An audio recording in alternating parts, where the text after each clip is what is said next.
Have you guys ever read a book that gives you all the information, but you really don't understand it until later on? That's how the exciting award-winning novel Song of Solomon by Toni Morrison, published in 1977, is. In this intriguing novel, the reader follows the interesting life of Malcolm Dead III, aka Milkman, as he ventures through life's challenges and troubles whilst getting a glimpse at the past of his ancestors along the way.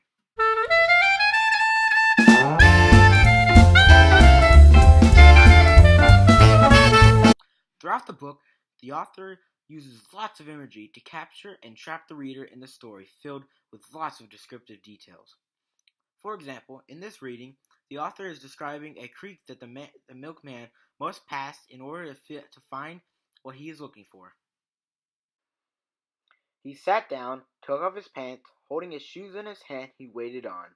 Unprepared for the coldness of the water and the slimy stones at the bottom, he slipped to one knee and soaked his shoes, trying to break his fall. He righted himself with difficulty and poured the water out of his shoes. Since he was already wet, there was no point in turning back. He waded on out. After half a minute, the creek bed dropped 6 inches and he fell again. Only now he went completely under and got a glimpse of small, silvery, translucent fish as his head went down. Snorting water, he cursed the creek, which was too shallow to swim and too rocky to walk. He should have put a stick to check death before he put his foot down, but his excitement had been too great. He went on, feeling with his toes for firm footing before he put his weight down.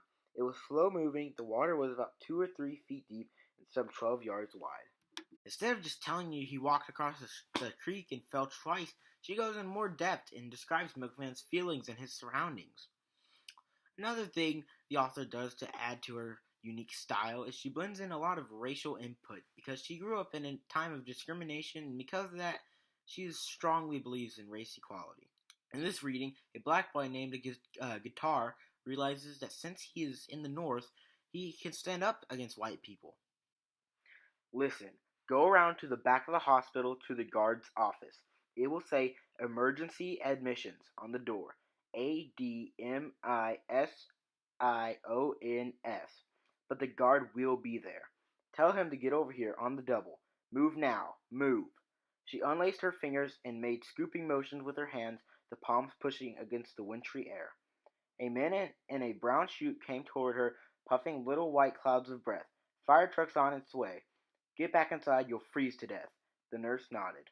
You left out an S, ma'am, the boy said. The North was new to him, and he had just begun to learn he could speak up to white people. Instead of just letting it go, he points out to the lady's mistake, but by the time he does, she's already gone. The author adds these in to show how African Americans can stand up for themselves despite their skin color.